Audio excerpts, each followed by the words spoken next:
أعوذ بالله من الشيطان الرجيم. بسم الله الرحمن الرحيم. ثم لآتينهم من بين أيديهم ومن خلفهم وعن أيمانهم وعن شمائلهم وعن شمائلهم ولا تجد أكثرهم شاكرين. صدق الله العظيم.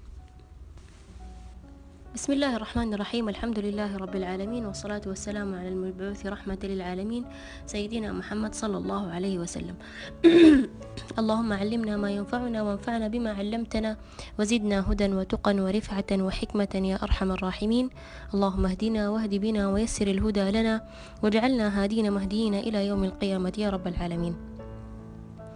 Ayat ini, ayat 17 adalah potongan dari pembicaraan iblis bersama Allah Subhanahu wa taala, di mana di saat itu Allah Subhanahu wa taala memerintah iblis untuk bersujud kepada Nabi Adam alaihi salam, sujud mulia, memuliakan Nabi Adam, tapi iblis malah takabur dan dengki kepada Adam alaihi salam, dan disitulah Allah Subhanahu wa taala mengeluarkan atau mengusir iblis dari surga. Dan di ayat sebelumnya Allah Subhanahu wa taala dan ayat sebelumnya iblis mengatakan, qala fa bima aghwaytani la aq'udanna lahum siratakal mustaqim, saya akan mengganggu Bani Adam, semua anak keturunan Adam saya akan ganggu, ya. thumma la'atiyannahum min baini aydihim wa min khalfihim wa an aymanihim wa an syama'ilihim, dan aku akan mendatangi mereka dari depan, baina aydihim maksudnya dari depan, wa min khalfihim dari belakang, dan dari kanan dan dari kiri. Maksudnya apa? Di sini maksudnya dia akan mendatangi, maksudnya dia mengganggu, membisik-bisik, pokoknya menggoda kita agar kita membuat maksiat dan kita terlena dengan dunia. Kenapa? Jangan sampai, karena setan itu tujuan pertamanya adalah untuk meragukan akhirat, maksudnya supaya kita ragu atau terlena dengan dunia dan kita lupa akhirat, seperti itu. Jadi kalau kita lihat, kenapa kamu berbuat dosa? Kan nanti walaupun masuk neraka ya sebentar doang. Tapi kita nggak tahu itu adalah tipu dayanya setan, ya kan, seperti itu. Dan atau misalnya nanti kan karena kita masih masih umat Nabi Muhammad, kita masih dalam hati kita masih kita mengakui bahwa Allah itu tidak ada Tuhan selain Allah, ya nanti ya paling mampir sebentar ke api neraka, kan, seperti itu. Jadi pemahaman yang seperti ini itu adalah tipu dayanya setan. Pemikiran yang seperti ini adalah pemikiran dari setan, karena setan itu tujuannya yang penting, sampai ada yang mengatakan kita kan cuma hidup sementara, maka kita menikmati kelezatan walaupun kelezatan itu kelezatan yang haram.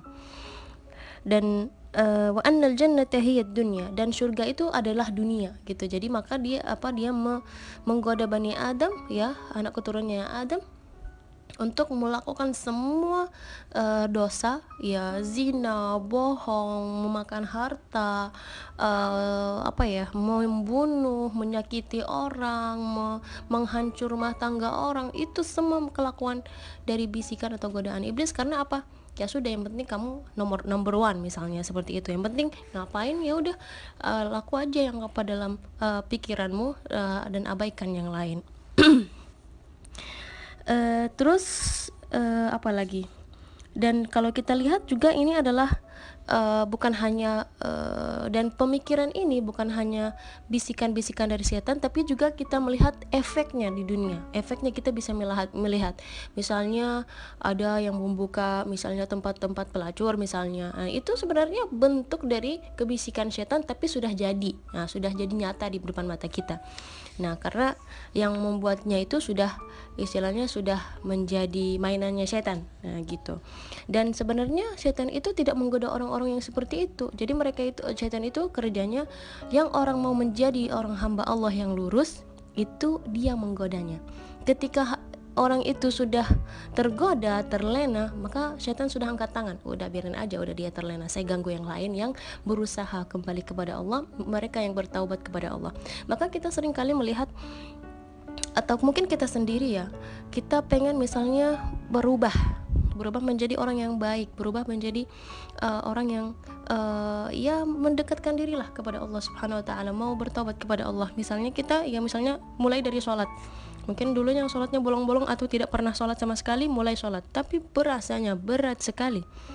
Tidur sering kelewatan sholatnya, atau misalnya terlambat, atau apalagi ya banyak godaannya seperti itu. Jadi situlah setan itu ngapain juga lah, udah susah banget gitu kalau sholat, yaudah mendingan saya nggak sholat sama sekali. Nah itu jadi dia mengganggu bukan orang-orang yang sudah tergoda sama dunia atau terlena sama dunia, tapi setan itu mengganggu orang yang pengen kembali menjalan Allah Subhanahu wa taala. Dan kalau kita lihat setan ini dan kalau kita lihat di sini, iblis mengatakan la'atiyannahum min baini aydihim, dari depan, dari belakang, dari kanan, dari kiri, tapi tidak menyebut dua arah, yaitu atas dan bawah. Atas, kenapa tidak disebut atas? Karena itu hanya kepada Allah Subhanahu wa taala, ya. Karena dua arah ini Allah Subhanahu wa taala menjaganya. Jihad dari atas atau dari arah atas itu hanya lil iltija'i billah wat tawakkul alaih wal ikhlas lah, ya. Jadi Allah Subhanahu wa taala menjaga arah atas. Yang bawah karena itu adalah jihadut tawadhu', ya, tawadhu' kepada Allah Subhanahu wa taala, dan itu adalah jalan yang yang paling jalan atas itu kita menuju kepada Allah, jalan bawah atau arah bawah itu kita tawadhu dan kita merendahkan diri di hadapan Allah Subhanahu wa taala, dan syaitan tidak bisa dari dua arah tersebut. Dan terakhir, wa qalilun wala tajidu aktsarahum syakirin, ya. Dan kenapa di sini iblis mengatakan dan tidak akan di antara mereka banyak yang bersyukur?